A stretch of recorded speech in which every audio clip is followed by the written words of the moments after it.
Bonjour à tous et à toutes et bienvenue dans ce tutoriel consacré aux boss de Dark Darker. Je vais vous montrer comment les battre et la manière dans laquelle il faut jouer contre eux en tant que Warlock. Donc on verra le Troll, le Cyclope, le Ghost King, la Lich et le Warlord. Mais pour ce boss, ça sera beaucoup plus compliqué de le battre. Je vous expliquerai le pourquoi du comment. Mais avant de commencer, on va voir les prérequis. Tout d'abord, au niveau des vêtements, vous allez avoir besoin de cette configuration. Attention, cette configuration n'est pas obligatoire en crypte, elle est uniquement obligatoire en Goblin Cave. Maintenant, on va voir les perks et les skills à prendre. Donc les voici, et je vais pas rentrer dans les détails parce que c'est pas un tuto Warlock, et voici les spells à utiliser. Donc pareil, je vais pas rentrer dans les détails. Commençons tout d'abord avec le premier boss de la Goblin Cave, le troll. On va commencer par longer le mur pour arriver dans le dos du troll, et en même temps on va lancer nos deux torches comme ceci pour mieux le voir. Et on va lui courir dessus. C'est hyper important de lui courir dessus, parce que si vous commencez le combat avec un Hellfire, Curse of Pain et Power of Sacrifice, vous allez vous prendre donc le cri et vous serez alors obligé de fantomize. Parce que si vous prenez le cri, le troll va vous charger et le seul moyen d'esquiver ça, c'est de fantomize ou alors, dans le pire des cas, de jump crouch. Donc maintenant que vous savez ça, on va voir le moveset du troll. Ces attaques sont très très simples à dodge.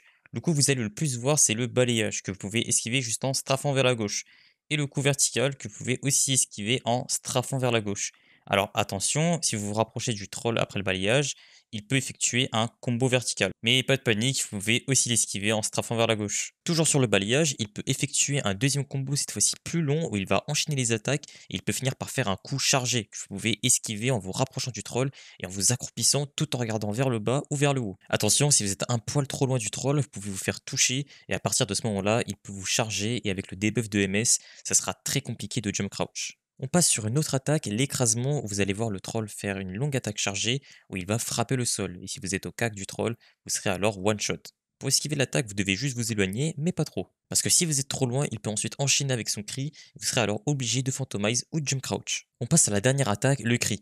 Quand vous prenez le cri, vous êtes ralenti et il enchaîne avec une attaque chargée, ça vous le savez déjà. Et vous voulez savoir comment l'esquiver. Et bien en fait, le cri du troll, il se matérialise par un cône. Donc pour l'esquiver, vous devez lui courir dessus pour vous retrouver à côté du troll, donc au niveau de son bras. Et voilà, vous avez vu tout le moveset du troll. Maintenant, je vais vous expliquer quel sort il faut lancer et dans quel ordre. Quand vous allez commencer le combat contre le troll, vous allez faire Curse of Pain et Power of Sacrifice. Ça va lui infliger des tics de dégâts.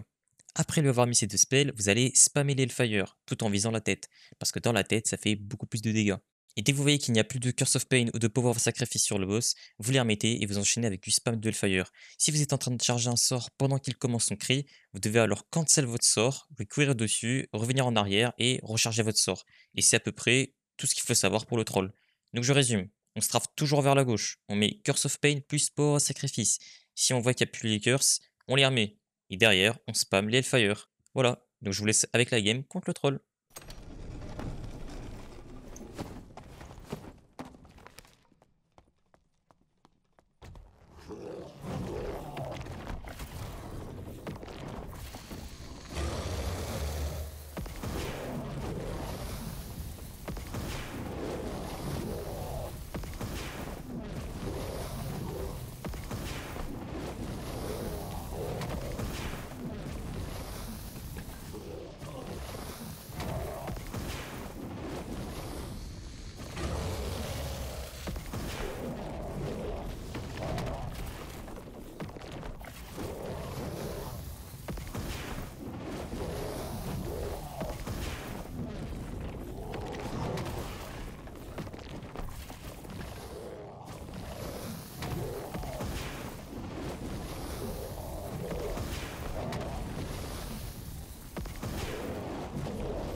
On passe au second boss de la Goblin Cave, le Cyclope. Ici, pas besoin de jeter de torche parce qu'on le voit très bien. Et cette fois-ci, on va pas se strafer vers la gauche, mais vers la droite. Les attaques du Cyclope sont tout aussi simples à dodge que celles du troll. Et on va voir le moveset. Les attaques que vous allez le plus voir, ce sont ces trois attaques. Un balayage en diagonale que vous pouvez esquiver en jump crouch ou en strafant vers la droite. Un balayage de poussière que vous pouvez esquiver en strafant vers la droite. Et un écrasement rapide que vous pouvez esquiver en strafant vers la droite. Maintenant, on va voir des attaques un petit peu plus techniques. Il a une attaque chargée composée de 3 coups, donc 2 coups que vous pouvez esquiver en jumpant au bon timing, et le dernier coup est esquivable en vous accroupissant et en le regardant devant vous. Le cyclope possède des phases, contrairement à son ami le troll. Je m'explique. À un moment donné, le cyclope va faire une pluie de rochers qui peut vous blesser si vous ne sautez pas au bon timing. Et pendant le combat, cette pluie de rocher n'arrive que 2 fois. Donc la première pluie de rocher signifie qu'il lui reste 66% HP, et la deuxième signifie qu'il lui reste 33% HP. Donc vous savez qu'après les deux pluies de rocher, le combat est bientôt fini. Et ce qu'il faut savoir, c'est que ces deux phases elles sont inévitables, vous allez tout le temps les avoir. Et la seule manière d'arrêter son attaque, c'est le DPS, jusqu'à ce qu'il se fasse stun. Donc en fait, c'est un DPS check. Si vous ne faites rien, son attaque peut durer indéfiniment. Et la dernière attaque, c'est un coup de pied au sol, qui peut vous one-shot si vous êtes trop proche du cyclope. Mais si vous avez de la distance, vous pouvez vous faire ralentir à la manière du cri du troll. Mais cette fois-ci, il n'y a pas d'attaque chargée, après le debuff de MS. Et vous pouvez très bien l'esquiver si vous êtes suffisamment loin. Et pour augmenter vos chances d'esquive, je vous conseille de jump crouch. Et voilà, vous avez vu tout le moveset du cyclope, donc il est tout aussi simple que celui du troll, à part pour la pluie de rocher, où je pense que c'est là que ça va bloquer pour certains. Je vous conseille de compter 1,5 secondes après son premier coup au sol, et de jump crouch et 1 seconde pour tous les autres coups et jump crouch. Et voilà, vous avez vu donc le troll, le cyclope, vous avez toutes les cartes en main pour pouvoir faire les deux boss et pouvoir looter les gold ore. Maintenant je vous laisse avec le combat contre le cyclope.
Ok, maintenant que vous maîtrisez les deux boss de la Goblin Cave, est-ce que vous savez pourquoi je vous ai dit d'utiliser uniquement les sorts Curse of Pain, Power of Sacrifice et Hellfire, et pas l'Hydre par exemple?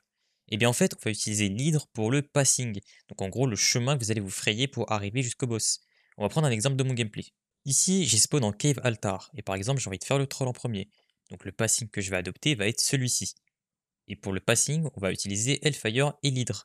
Hellfire va nous servir à détruire les portes sans les ouvrir, et l'Hydre va prendre l'aggro des mobs pour qu'on puisse ouvrir la porte et la refermer derrière, pour pas que les mobs nous suivent jusqu'au boss. Donc avant d'arriver à la salle d'un boss, posez une Hydre, ouvrez la porte et ensuite refermez-la. Et si votre spawn est mauvais, pas de problème, vise dans le corner de la porte tout en chargeant votre Hellfire et lancez-le. Et vous allez répéter ça jusqu'à arriver avant la dernière porte où vous allez placer votre Hydre. Et voilà, vous avez vu les deux boss et du passing en Goblin Cave. Maintenant, on va s'intéresser à la crypte avec le premier boss, la Liche. La Liche, c'est un boss très simple à faire en tant que Warlock. Mais juste avant, on va voir le moveset. L'attaque que vous allez le plus voir, c'est une orbe que la Liche vous envoie à une grande vitesse, que vous pouvez esquiver juste en strafant vers la droite ou vers la gauche. Ensuite, elle peut vous envoyer une orbe, cette fois-ci téléguidée, qui vous one-shot si elle vous touche. Et le seul moyen d'esquiver, c'est d'utiliser un squelette comme bouclier humain. Ou alors vous faites tourner l'orbe jusqu'à vous mettre derrière le décor de l'arène. C'est les attaques que vous allez le plus voir pendant le combat. Et arrivé à un certain moment, vous allez vous prendre un cercle bleu ou un cercle violet. Et chaque cercle qu'elle envoie veut dire que vous l'avez retiré 20% HP. Le cercle bleu fait des dégâts et vous retire la moitié de vos HP. Et le cercle violet, lui, vous retire 90% de vos HP. Et ce qu'il faut savoir, c'est qu'à plusieurs, les cercles ont des spécificités. C'est-à-dire que si vous prenez un cercle violet et que vous êtes à plusieurs, vous allez devoir dire à vos mates de venir dans le cercle violet pour réduire les dégâts. Et si vous prenez un cercle bleu, dans ce cas-là, dites à vos mates de s'éloigner de vous parce que les dégâts ne sont pas partagés, ils sont individuels. Et enfin, la dernière attaque, c'est une revive de squelette que la liche peut enclencher à un certain moment durant le combat. Et voilà, c'était le moveset de la liche. Maintenant, je vais vous donner des petits tips. Quand vous allez mettre votre Curse of Pain et votre Power of Sacrifice, vous n'allez pas voir l'effet de la curse au-dessus de la tête de la liche. Et c'est tout à fait normal. Vous avez bien appliqué les deux curses, c'est juste que vous ne les voyez pas. Et maintenant, on va passer au Hellfire. Lancez vos Hellfire en visant le bas de la liche, parce que si vous visez la tête, vous allez vous bloquer avec vos Hellfire quand vous allez tourner dans la salle. Et attention à ne pas trop spammer vos Hellfire. Si vous n'avez pas appliqué de curse, vous n'allez pas vous régène, et la liche peut vous envoyer un cercle violet. Et si vous n'êtes pas full HP, vous allez mourir. Donc gardez un œil à vos HP et à vos curses. Voilà, c'était la liche, donc le boss est super simple à faire, et je vous laisse avec le gameplay.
Passons au second boss de la crypte, le Ghost King. C'est le boss le plus simple à faire, vous pouvez le faire avec absolument n'importe quelle classe. Et on va utiliser uniquement la longsword pour les dégâts.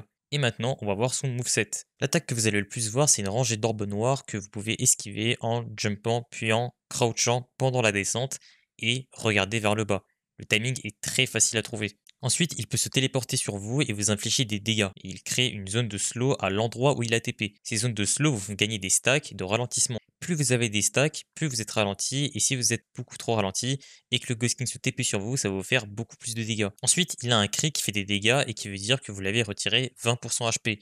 Et pendant le cri, il se met un bouclier où il est invulnérable. Et si pendant le cri vous avez des stacks, alors les dégâts du cri sont augmentés. On a ensuite la poursuite du Ghost King. Le Ghost King se met un shield et vous poursuit. Et s'il vous attrape, il va vous stun et vous retirer des HP jusqu'à ce que vous mourrez. Et le seul moyen d'arrêter ça, c'est le DPS check. Mais pour cette attaque, pas de panique, vous avez juste à tourner dans l'arène et il ne vous touchera pas. Et enfin, la dernière attaque, le tremblement de terre. Le Ghost King va se TP au milieu de l'arène tout en étant shieldé. Il va remonter tout en haut de l'arène, puis atterrir d'un coup. Et au moment où il commence à descendre, à la moitié de son saut, vous allez devoir jumper, sinon vous allez vous faire one shot. Et pendant la montée du Ghost King, il fait spawn 3 Death Skull. Et voilà, vous avez vu tout le moveset du Ghost King, maintenant je vais vous donner des petits tips. Déjà, si le combat commence et vous voyez que le Ghost King TP 3 fois ou plus, resettez le combat, hein, parce que les zones de slow vont être pénibles durant la poursuite. Et essayez de placer le Ghost King à des spots où les zones de slow ne vous gêneront pas, c'est-à-dire comme ça. Pendant la TP du Ghost King, vous pouvez très bien le Curse of Pain et le Power of Sacrifice. Et enfin, au moment où il va faire son tremblement de terre, placez-vous loin de l'arène et envoyez un Hellfire comme ceci, pour faire en sorte que les Death Skulls se retrouvent à 1 HP. Et voilà, c'était le Ghost King, le boss le plus simple du jeu, parce que vous pouvez le faire avec n'importe quelle classe. Et maintenant, je vous laisse avec le combat contre le Ghost King.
Et ça y est, on arrive au dernier boss de la crypte, et c'est le plus dur si vous êtes solo. Je parle bien évidemment du Warlord. Ce boss est très simple à faire avec une longsword parce que vous allez pouvoir parer ses coups et le tuer très rapidement. Mais le boss est très compliqué car il a beaucoup de patterns, il va falloir s'entraîner. Mais avant de parler de ces patterns, on va regarder le moveset.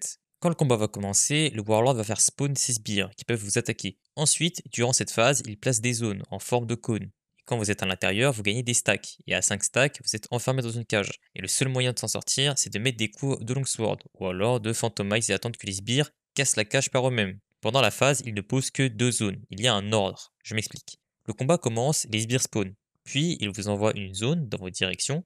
Ensuite, un des sbires va se téléporter derrière vous. Je vous conseille de jumper quand la TP se déclenche. Et enfin, tous les sbires vous vont lancer un couteau de lancer, qui fait beaucoup de dégâts, et tout cet enchaînement recommence une fois, donc 2 fois, tout ça au total. Et vous vous demandez alors pourquoi ne pas tuer les sbires? Eh bien en fait, les sbires sont très résistants, et le seul moyen de les éliminer le plus rapidement possible, c'est de parer leurs attaques, et de tous les frapper avec la riposte. Sauf que c'est très compliqué. Si vous ratez vos paris, vous allez prendre des dégâts bêtement, et vous vous demandez alors à quoi ça sert de les tuer, si ça dure uniquement que 2 phases. Eh bien, en fait, chaque sbire est un buff pour le Warlord.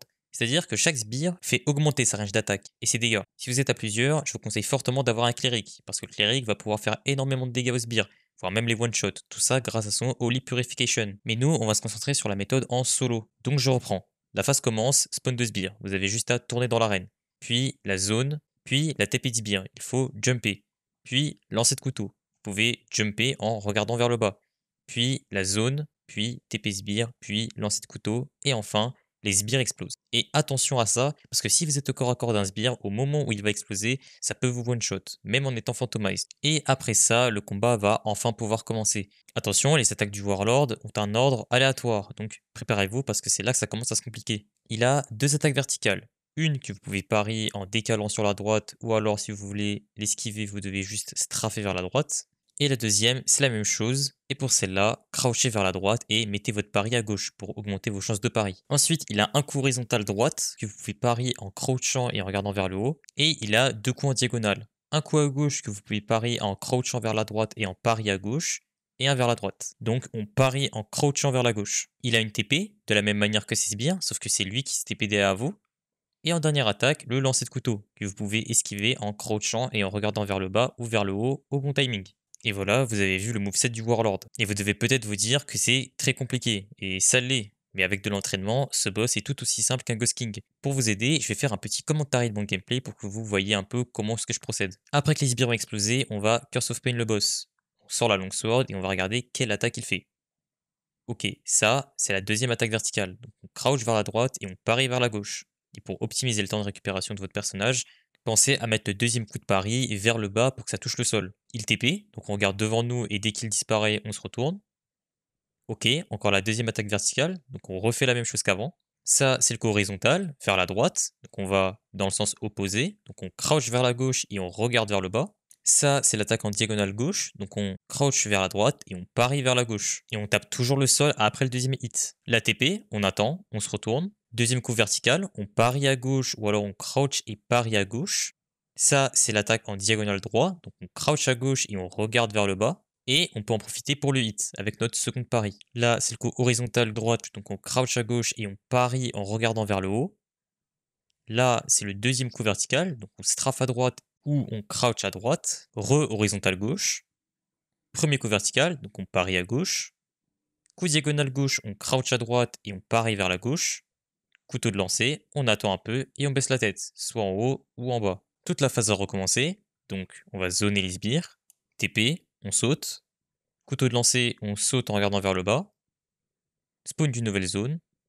TP, et on phantomise pour sécure nos points de vie. Sinon on se prend les couteaux, et d'ailleurs, toujours garder le phantomise avant que les sbires explosent. Coup diagonal gauche, couteau de lancer, re-diagonale gauche, re-couteau de lancer, deuxième coup vertical, coup horizontal droite, coup diagonale gauche, et couteau de lancer. Premier coup vertical, TP, deuxième coup vertical, et pour finir, coup horizontal droite.